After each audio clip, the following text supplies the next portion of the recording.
Seconda settimana in regione per i curiosi del territorio, 22 giovani futuri operatori del turismo, di scambi culturali e commerciali impegnati nello stage internazionale dell'IRS, che è l'Istituto regionale di studi europei. Natascia Gargano li ha incontrati a Pordenone, dove sono ospiti.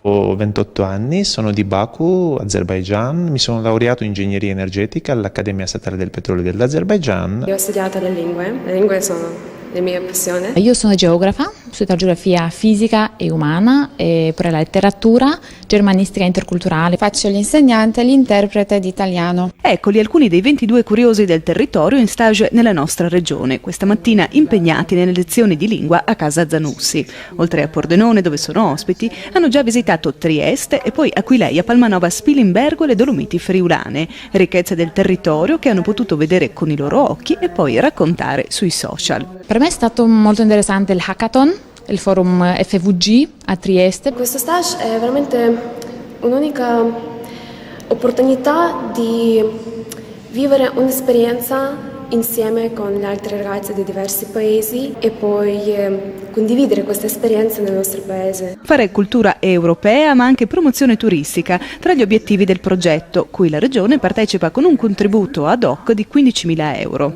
Si stanno attuando certe azioni per diffondere la conoscenza del territorio friulano in Azerbaijan e io cercherò di dare il mio contributo. Cosa porterei a casa del Friuli Venezia Giulia? Sicuramente i dolci. Poi qualche mosaico di Spilimbergo, che i mosaici sono meravigliosi, molto belli. La prossima settimana il via alle esperienze lavorative nelle aziende del territorio.